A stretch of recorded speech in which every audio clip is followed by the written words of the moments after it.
the mosquitoes have evolved resistance, so the deaths actually went up, and so we need to rededicate ourselves to get those numbers down. I think, Mr. Gates, the last time we were speaking about you on this programme was when you made a comment, I think last year, saying that Brexit, if Brexit goes through, it mustn't be used as an excuse to slash aid funding and divert efforts away from things like what you're talking about today. Are you still concerned that that might happen or could be happening? Well, UK voters should be proud that their government is quite generous and is making sure this money goes to important causes to help out countries in Africa. The government, the Prime Minister yesterday reiterated a strong commitment to help in malaria. So the UK and the US government are our best partners in this quest to cut the cases in half again. You talk a little bit, I know, about how malaria is, in some ways, a moving target. Just tell us what's been going on, because there have been big successes, haven't there? Absolutely. What happens is that if we keep the same insecticide out there, the mosquitoes evolve and it no longer works. And so the current bed nets in lots of parts of Africa are not effective. I'll show at a conference today as part of the Commonwealth Summit a new generation of bed nets that the Liverpool School has helped create, and we're going to get that out to Africa, and that if we get it out to all the right places, that's why we think we can get those numbers going down again. What sort of interest in, I'm trying not to make this sound like an ignorant question, you talk about how we're responding here in the UK. What about in the US, where your president was elected on a platform of America First? What is the concern about something like malaria and affecting that in the way you're talking about in other countries in the world? Well, fortunately in the US, the aid budget is set by the Congress, and so there have been no cuts at all, including a very generous amount of money that goes to malaria. So the U.S. is the biggest funder here, and number 2 and 3 are our foundation and the UK DFID. We have many other donors, but those are the big 3. I want to ask you, while we have you here, about so many other things. Can I ask you a little bit about social media? There's an extraordinary rise on social media, and you, of course, are very much present on that. Facebook particularly. Was your data breached, as far as you know? No, I don't think so. You know, I'm a public figure, and so, you know, who I friend on Facebook, I have a very public account. But this was a very serious issue, and, you know, Facebook apologized and, you know, working hard to figure out what should the simple privacy promise look like.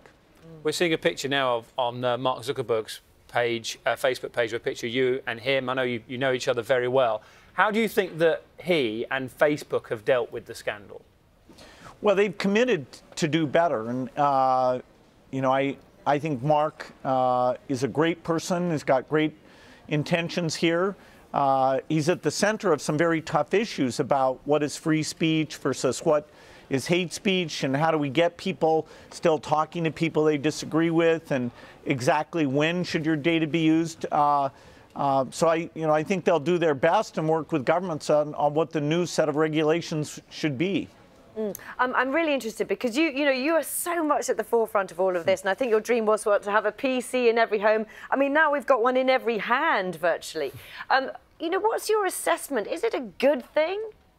Yes, I think, although it comes with some negatives because, you know, criminals use the latest tools and people who want to spread hate use the latest tools. Overall, it should let us reach out to each other, stay in touch with each other, you know, learn the latest things, you know, share malaria data, and get people to get galvanized behind important causes. But understanding exactly what the promise on privacy should be, you know, Facebook had to apologize because they surprised their users with the latest episode. Do you sometimes, I mean, you've been vastly successful in this area. Do you sometimes, you know, wrestle with the sort of positive and negative sides of it? Because there's huge positives, of course. We've been talking today, though, about, you know, Russian threats to cybersecurity, about security of our children. I know you're the father of 2 daughters as well. You must worry about your own children sometimes, and the beast, in some ways, you've helped unleash.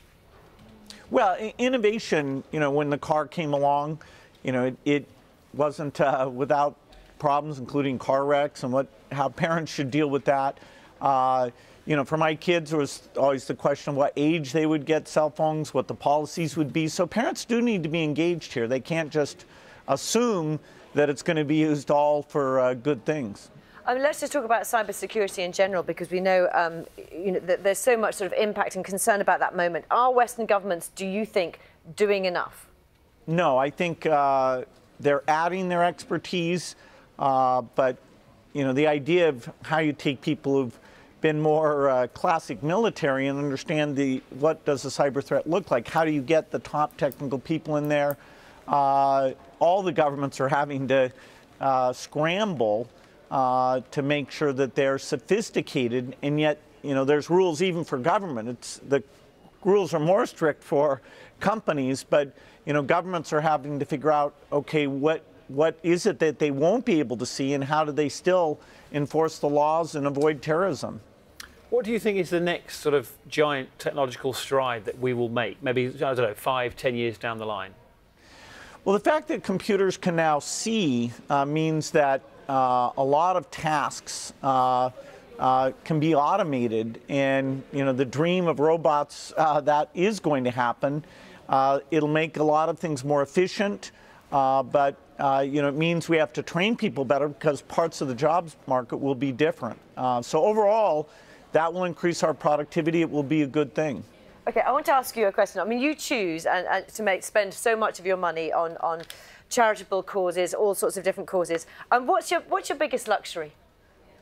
Well, you know, my biggest luxury is that when I travel, I have a plane, so I can go lots of places, and you know, it's kind of a ridiculous luxury, but it allows me to get to Africa a lot, get to Europe a lot. That's a real luxury. Okay. It's really good to speak to you. Thank you very much indeed. And being the world's most admired man, have you got any tips for Dan? All right, that's a bit unnecessary. Thank you. He's not going to answer. Thank you very much, Bill Gates. Really a pleasure to speak to you. Thank you very much.